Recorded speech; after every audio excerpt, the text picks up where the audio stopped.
டே 2ல வந்து எனக்கு வெயிட் வந்து டே 2ஓட ஒர்க் அவுட் வந்து கம்ப்ளீட் ஆயிடுச்சு. ஸோ இப்போதான் முடிஞ்சு. நேற்று வேற ஒர்க் அவுட், இன்னைக்கு வேற ஒர்க் அவுட் பண்ணியிருக்கேன். வேற ஒரே மாதிரி பண்ணா வந்து போர் அடிச்சு சொல்லி இன்னைக்கு வந்து ஹிட் ஒர்க் அவுட் பண்ணியிருக்கேன். உங்களுக்கு தெரியும், நல்லா வேர்த்திருக்கு. ஸோ இருங்க, நான் கேலரிஸ் காமிக்கிறேன். இதுல பாத்தீங்கன்னா தெரியும், 203 கலோரி பர்ன் ஆயிருக்கு. காலில் வந்து ஒரு சின்ன அடிபட்டுருச்சு. ஸோ அதனால தான் வந்து இன்னைக்கு 23 நிமிஷம் ஸ்டாப் பண்ற மாதிரி ஆயிடுச்சு. ஸோ நான் மேல உங்களுக்கு நான் ஆட் பண்றேன், பாருங்க. நீங்க ஒர்க் அவுட்ல முடிச்சுட்டு வெயிட் செக் பண்ணா 75.75 இருக்கு. நேற்றை விட இந்த டைம் வந்து 20 கிராம் இன்க்ரீஸ் ஆயிருக்கு. ஸோ ஒர்க் அவுட் முடிச்சுட்டு எம்டி ஸ்டொமக்ல ஜீரக தண்ணி எடுத்துக்கிறேன். இப்போ மார்னிங் பிரேக்ஃபாஸ்ட் பார்த்தீங்கன்னா ஒரு ஆப்பிள் எடுத்தேன். ஒரு ஆப்பிளுக்கு வந்து இந்த சின்ன டம்ளர்ல வந்து பால், இதே டம்ளர்ல அளவு தண்ணி, ரெண்டு சேர்த்து இருக்கு. சுகர் போடாம இப்போ வந்து நம்ம அரைச்சிக்கலாம். நமக்கு வந்து இந்த அளவுக்கு வந்து ஆப்பிள் ஜூஸ் கிடைச்சிருக்கு. ஸோ இதான் வந்து மார்னிங் பிரேக்ஃபாஸ்ட்.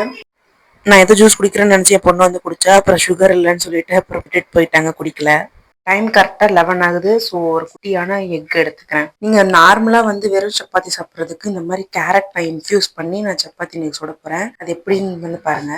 கொஞ்சமா எண்ணெய்க்கு அளவா வந்து நான் மாவு எடுத்திருக்கேன். ஸோ இதுல வந்து நான் துருவி வச்சிருக்க கேரட் வந்து இதுல நம்ம சேர்த்துக்கலாம். சேர்த்துட்டு நல்லா மிக்ஸ் பண்ணிட்டு, இது நம்ம வந்து ரொட்டி போட்டு சாப்பிடும்போது இதுல ஃபைபரும் இருக்கும். நம்ம வந்து ஹெல்த்தியாவும், நம்ம வெயிட் லாஸ்க்கும் வந்து இது வந்து ஹெல்ப் பண்ணும். ஸோ இந்த மாதிரி ஒரு டைம் ட்ரை பண்ணி பாருங்க, ரொம்ப நல்லா இருக்கும். இது நம்ம நார்மல் சப்பாத்தி சாப்பிட்றதுக்கு இந்த மாதிரி வெஜ்ஜிஸ் யூஸ் பண்ணி சாப்பிட்டோம்னா இன்னும் நல்லா இருக்கும். வயிறு வந்து ஃபில்லிங்கா இருக்கும். டே ஃபுல்லா வந்து பசி எடுக்காம ஃபுல்லா இருக்கும். கேரட் இன்ஃபியூஸ் பண்ண சப்பாத்தி, அப்புறம் வந்து மஷ்ரூம் கிரேவி, அப்புறம் வெள்ளரிக்காவும் 2 முட்டை எடுத்திருக்கேன். இதான் இன்னைக்கு வந்து லஞ்ச் பிளேட். டைம் பார்த்தீங்கன்னா கரெக்டாக 4 மணி ஆகுது. ஸோ நடக்கலாம் சொல்லிட்டு மாடிக்கு வந்தாச்சு. இப்போ நான் நடக்க ஸ்டார்ட் பண்ண போறேன். ஃபர்ஸ்ட் டே பார்த்துருப்பீங்க எல்லாருமே. கண்டிப்பா நீங்களும் வந்து ஃபாலோ பண்ணுங்க. பார்க்குற எல்லாரும் வந்து சப்போர்ட் பண்ணுங்க. நம்ம எல்லாரும் சேர்ந்து ஒன்னா சேர்ந்து வெயிட் லாஸ் பண்ணலாம். வெயிட் லாஸ் பொறுத்த வரைக்கும் எக்ஸசைஸ் வந்து ஒரு 20%னா ஃபுட்டு தான் வந்து மெயின். ஃபுட்டு வந்து நீங்க கண்ட்ரோலா இருக்கணும். டயட் வந்து ஃபுல்லா வந்து டயட் நீங்க கண்டிப்பா நீங்க ஃபாலோ பண்ணியே ஆகணும். அப்பதான் வந்து உடம்பு வந்து நல்லா கம்மியாகும். நீங்க எவ்வளவு ஒர்க் அவுட் பண்ணாலும் சாப்பாடு கரெக்டா ப்ராப்பரா வந்து ஃபாலோ பண்ணலன்னா அது வேஸ்ட் தான். ஸோ அதனால வந்து டயட்டை வந்து ப்ராப்பரா ஃபாலோ பண்ணுங்க. நான் ஒவ்வொரு இதுலயும் ஒவ்வொரு ரெசிபி உங்களுக்கு நான் வந்து ஷேர் பண்ணிட்டே இருப்பேன். ஸோ நீங்க அதையும் ஃபாலோ பண்ணி பார்க்கல. இந்த வீடியோல வர ஒரு ரெசிபி இருக்குங்களா, சப்பாத்தி வந்து மிக்ஸ் பண்ணாது, அந்த கேரட்ல வந்து மிக்ஸ் பண்ண சப்பாத்தி வந்து உண்மையே ரொம்ப நல்லா இருந்துச்சு டேஸ்ட். ஸோ வெயிட் கம்மியாகலன்னு சொல்லி யாருமே ஃபீல் பண்ணாதீங்க. கண்டிப்பா நம்மளால ஒரு டிரான்சிஷன் பண்ண முடியும். ஸோ நம்பிக்கையோட எல்லாரும் வந்து எல்லாத்தையும் வந்து ஸ்டார்ட் பண்ணுங்க. வெயிட் லாஸ் வந்து ஸ்டார்ட் பண்ணுங்க. ஒர்க் அவுட்டை ஸ்டார்ட் பண்ணுங்க. டயட்டை ஸ்டார்ட் பண்ணுங்க. டே 2 வந்து கம்ப்ளீட் பண்றோம் நம்ம. இப்போ நைட்டுக்கு டின்னர் பார்த்தீங்கன்னா ஒரு டீ சப்பாத்தி, நோ ஆயில், ஆயிலே போடல அந்த சப்பாத்தில.